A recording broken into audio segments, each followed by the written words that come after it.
Hola, mi querida comunidad de Silvia Salud Inteligente. Viernes a la tarde aquí nos encontramos de nuevo para una cita de reflexiones del Shabbat. Para los que son nuevos en este canal, entre viernes y sábado yo siempre hago un video estudiando la porción del Antiguo Testamento de la Torá hebrea que se estudia este Shabbat, este sábado, y sobre todo analizando lo más posible desde el hebreo original, porque hay grandes errores, omisiones, cambios desde el texto original a todas las traducciones de los idiomas occidentales. Por eso es tan interesante poder descifrarla del hebreo, porque ahí es donde se esconden los secretos más profundos. Porque el Antiguo Testamento, la Torá, que fue escrita por Moisés, fue escrita de forma codificada, y eso fue hecho en hebreo, por lo cual para decodificar y extraer los secretos espirituales que hay dentro de este libro, hay que hacerlo desde el hebreo. Y antes de comenzar con la porción de hoy, quiero recordarles que 30 de junio, este fin de mes, estoy dando un taller en vivo, online, sobre traducciones de atributos de Dios incorrectas, porque ya todos sabemos que está de moda últimamente tratar de asociar con todos los textos del Antiguo Testamento todo tipo de temas como por ejemplo extraterrestres, reptilianos, entes oscuros, todo tipo de teorías que se basan en supuestas traducciones del hebreo, y cuando uno sabe hebreo y analiza esas traducciones se da cuenta de que no es correcto.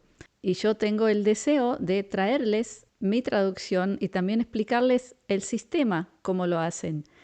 Por ejemplo, les doy un pequeño ejemplo de cómo hacen para difamar el Antiguo Testamento, sobre todo a Dios, con supuestas traducciones. Uno de los sistemas para generar esta desinformación es, por ejemplo, utilizar adjetivos y transformarlos en nombres propios. Por ejemplo, una de las palabras que se utilizan para difamar el nombre de Dios, uno de los que lo hacen es, por ejemplo, el traductor llamado Mauro Viglino.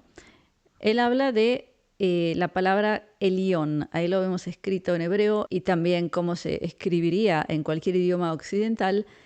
Y lo que él hace es decir que Elión era un ente. Entonces está transformando esta palabra en un nombre propio, cuando la palabra Elión quiere decir superior, es decir, es un adjetivo. Y en todas las partes de la Torá que aparece, en muchas de ellas dice el Elión, que viene a ser fuerza superior. Pero él decide que Elión es un nombre propio de un ente.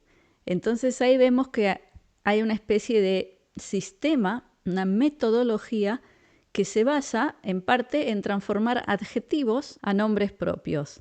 Pero cuando una persona no sabe el hebreo, no puede distinguir, no puede darse cuenta que aquí hay una manipulación con una intención muy clara. Entonces, esto es uno de los ejemplos de lo que yo voy a explicarles en este taller online, donde les voy a mostrar exactamente lo que son todas esas palabras que se utilizan para desinformar y sobre todo generar una impresión negativa hacia el libro, hacia Dios, utilizando este tipo de sistemas que para poder entenderlos hay que saber hebreo, y eso es lo que yo voy a hacer en este taller. Entonces les pongo abajo a todos un enlace para poder unirse.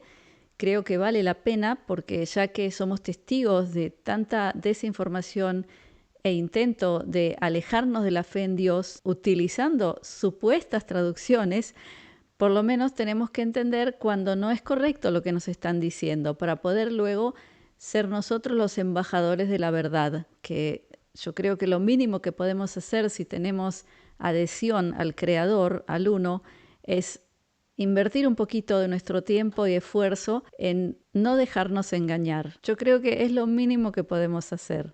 Entonces, de nuevo, 30 de junio, 4 de la tarde, hora Argentina, 9 de la noche, hora España. Los espero ahí. Los que no pueden estar en vivo e en directo, se les va a enviar a todos la grabación para que lo puedan ver luego. Entonces, hoy estamos con la porción llamada Be'alotcha. Estamos en el libro Números 8. Tal como les expliqué en muchas oportunidades, el libro Números no se llama Números, se llama Bamidbar, que quiere decir en el desierto. O sea, no tiene nada que ver con números. Ya he explicado mucho sobre los nombres de los 5 libros del Pentateuco en hebreo y cuál es la relación entre esos nombres en los videos últimos. Les recomiendo verlos a los que les interese este tema. Entonces, estamos en Números 8 y el nombre de la porción Be'alotja, y lo vemos escrito en hebreo, quiere decir cuando prendas las velas del templo. O sea, es una palabra que quiere decir cuando eleves, pero se le decía a la llama del candelabro, se le decía olá, o sea, que se elevaba. Era como la elevación de la llama. Entonces, se refiere a cómo tenía que prender las velas del candelabro, el sumo sacerdote. Pero dentro de esta porción ocurren muchas cosas, y cosas fascinantes e interesantes, y yo he elegido 2 cosas que me parecen muy relevantes a nosotros. Vamos a saltar al párrafo Números 11. Al principio del párrafo aparece la frase Vai'i ha'am kemitonenin ra be'oznei Adonai. O sea, ahí dice que el pueblo se empezó a quejar ante los oídos de Dios. Y luego, más adelante, dice así en hebreo, Ve'asafsuf asher bekirbo itavu teava vaishvu vaifku gam bnei Israel vayamru mi yachaleinu basar. ¿Qué quiere decir eso? Quiere decir, y el montón que estaba ahí, o sea, el montón de gente, se llenaron de una especie de teavá. Teavá quiere decir como un deseo bajo, animal. Y dice, y se sentaron y lloraron, y también los hijos de Israel, y dijeron, ¿quién nos va a alimentar con carne? Y fíjense qué interesante, porque aquí dice que todo el montón empezó a quejarse, y también los hijos de Israel. O sea que había un montón ahí que podemos entender que había mucha gente mezclada, y no todos eran los hijos de Israel. Y ahí llega el concepto Erev Rav, que ya conocemos, que Erev Rav se refiere a la gran cantidad de gente que salió de Egipto que no eran hebreos. Es decir, de todos los hebreos que habían en Egipto, solo el 10% salió con Moisés. Y además de ellos, se añadieron gente que no era hebrea, sobre todo gente que quería entender de dónde venía ese poder y esa sabiduría que tenía Moisés y quién era ese Dios de los hebreos. Entonces, a eso se le llama Erev Rav, porque Erev, como lo vemos ahí escrito, quiere decir mezcla, o sea, es la gran mezcla. Y dentro de esa mezcla estaban los hebreos, que se dice que eran 600.000 nada más. Y aquí vemos que a pesar de haber salido de la esclavitud, de estar junto con el profeta más grande de la historia que fue Moisés, que vio a Dios cara a cara, habló con él, a pesar de todo, ellos se quejaban. Ellos dicen, ¿quién nos va a alimentar con carne? Porque ellos iban caminando por el desierto luego de escapar y huir de los egipcios. Y está clarísimo que al caminar por un desierto no vas a encontrar toda la comida, toda la variedad que tienes dentro de una ciudad. Es decir, que al salir a la libertad ya no tienes el confort, no tienes la zona de confort, por ejemplo, hoy en la ciudad, de decir, bajo de mi casa por la escalera o por el ascensor y tengo un restaurante o tengo la posibilidad de pedir que me traigan a casa cualquier cosa, cualquier estilo de comida. En este caso, caminando por el desierto, porque ya eran libres, eso tenía un precio, era salir de la zona de confort. Continúo con este párrafo, dice así, זכרנו את הדגה אשר נאכל במצרים חינם, את הקישואים, את האבטיחים ואת החציר ואת הבצלים. ¿Qué dice ahí? Dice, recordábamos los peces, el pescado que comíamos gratis en Egipto. Y luego da una lista de otros alimentos que comían. Y luego dice, Va'ata nafsheinu yavsha ein kol bilti el amana inenu. ¿Qué quiere decir? Quiere decir, y ahora nuestra mente está seca. No hay nada más que el man ante nuestros ojos. Y recordemos que el man era el alimento divino, que Dios hacía que descienda del cielo a ellos y era el mejor alimento, el más sano, lo mejor que uno podía ingerir. Y ellos se quejaban porque no tenían la carne y no tenían toda esa lista de alimentos variados que había en Egipto cuando eran esclavos. Y se quejan porque lo único que tenían era el man, que yo creo que muchos de nosotros hoy querríamos poder alimentarnos de man, ¿no es cierto? Entonces, ¿qué es lo que vemos aquí? Vemos que primero, para poder salir de esa situación tan horrenda de tantos años de esclavitud, de abuso, de vivir sin derechos humanos, dentro de un imperio muy grande en ciudades y trabajando de sol a sol, estando ya en libertad, caminando hacia la tierra prometida, ellos se quejan y extrañan lo que tenían en Egipto. Y esto me hace acordar a mí nuestra época, porque muchos de nosotros hablamos ya hace casi 5 años sobre la necesidad de salir del sistema, salir de las ciudades.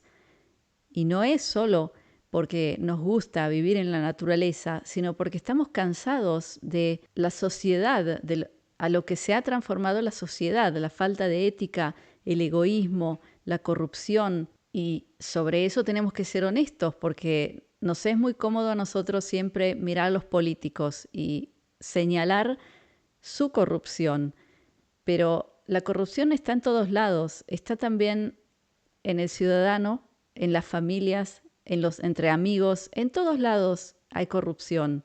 Y mucha de esta corrupción tiene mucho que ver con el materialismo, porque no solo los políticos son corruptos, también la persona que envidia a su vecino porque tiene un auto mejor que el suyo, o otro que no le gusta esforzarse, pero ve que otro vecino tiene más porque trabaja mucho, pero él lo odia por eso. Ni siquiera es justo, porque el que quiere tener más también puede esforzarse más.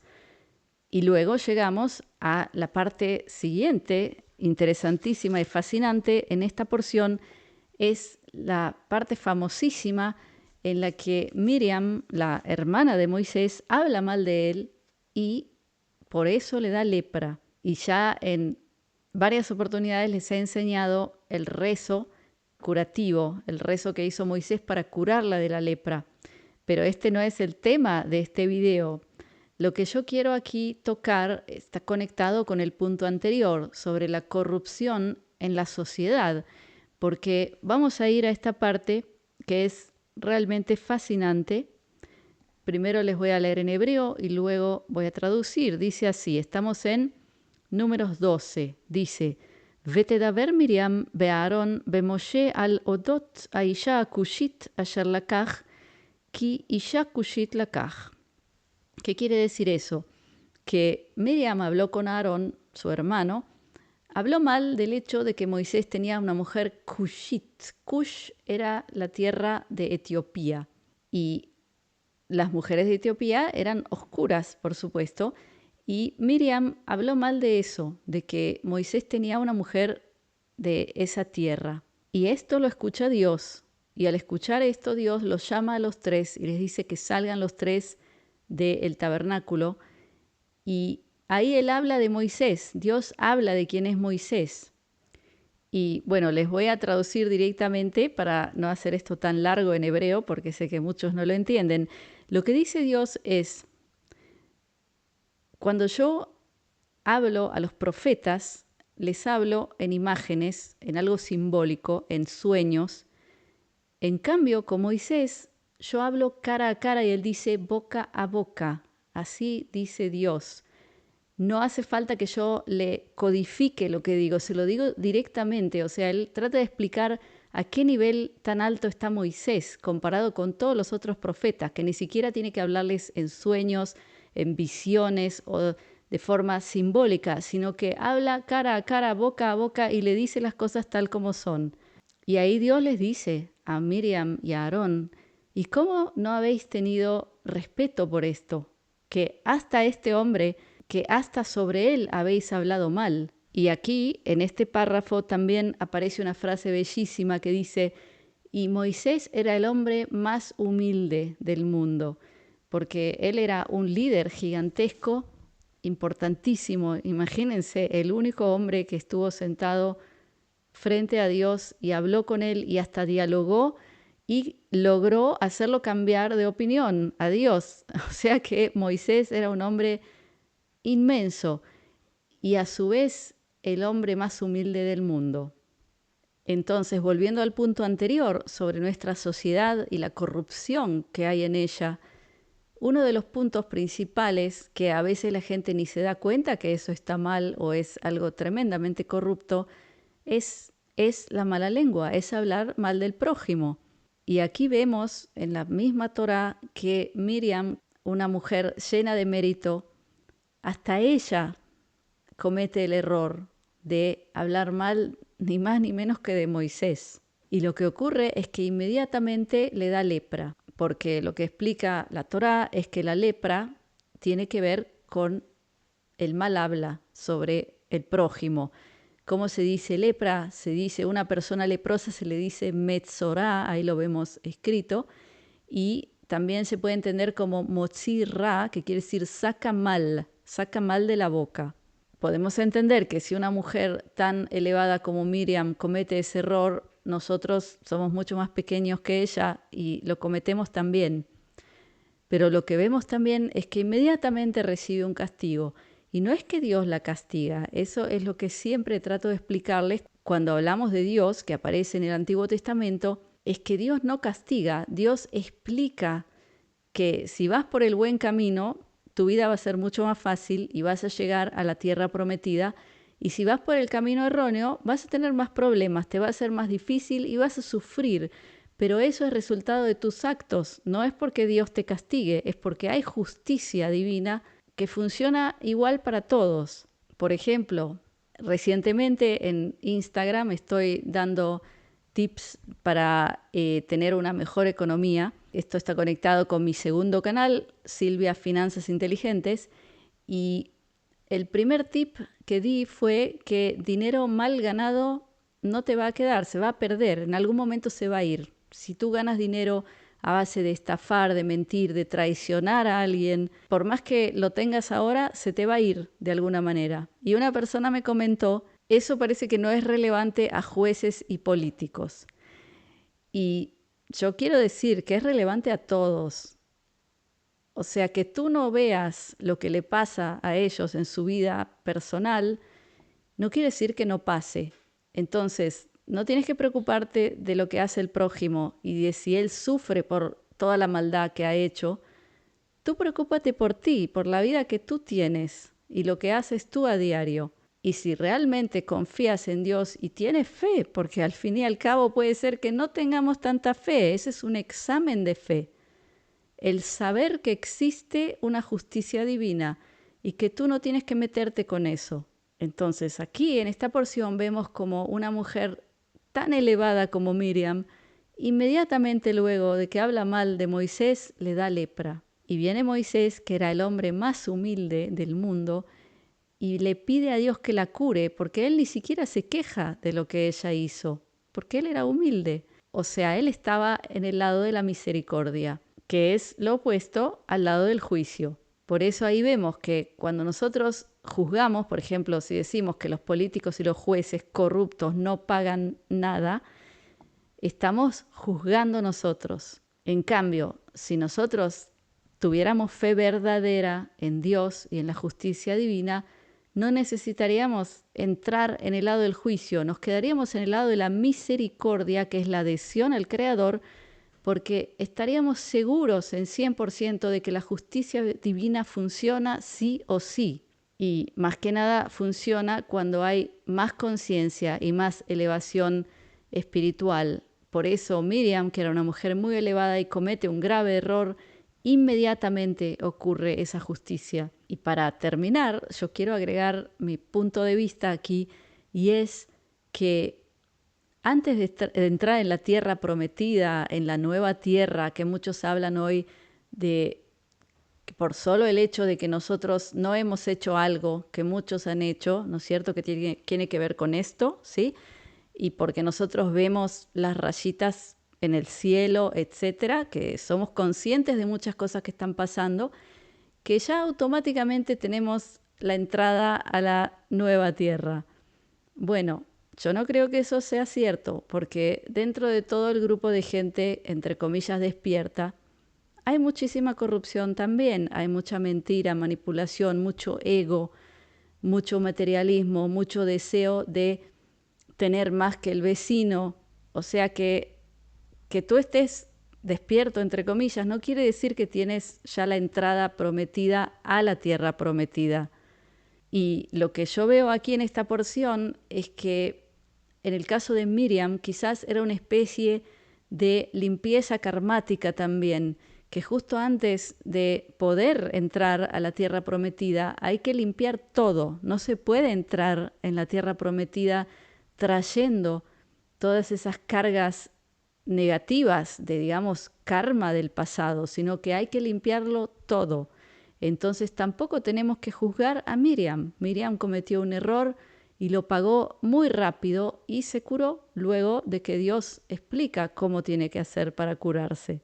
Entonces, antes de despedirme, solo desear que todos nosotros podamos estar del lado de la misericordia y tener fe verdadera, una fe tan fuerte en Dios que no nos haga cuestionarnos si aquel corrupto va a pagar o no. Eso ya es problema de él, eso no tiene que interesarme a mí. A mí tiene que interesarme solo quién soy yo, cómo actúo yo y qué me queda por limpiar a mí para poder realmente ser merecedora de estar en la nueva tierra. Entonces, mi querida audiencia y comunidad, gracias por estar conmigo, por escucharme. Les pido que me comenten, siempre me encanta leer vuestros comentarios. De nuevo recordar, domingo que viene, no mañana, sino el otro domingo de fin de mes, el taller en vivo e indirecto con ustedes sobre traducciones que intentan difamar a Dios del Antiguo Testamento y yo les voy a mostrar qué dice de verdad en hebreo.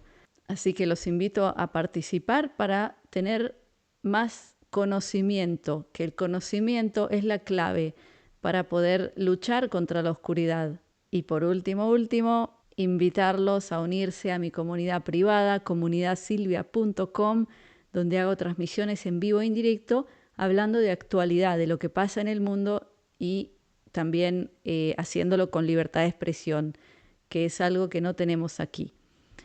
Así que les agradezco por estar conmigo, los dejo con mi bendición, mi brajá de briut, que es salud, de shalom, que es paz, de ahavá, que es amor, y shefa shel dvarim tovim, que es multiplicidad de cosas buenas.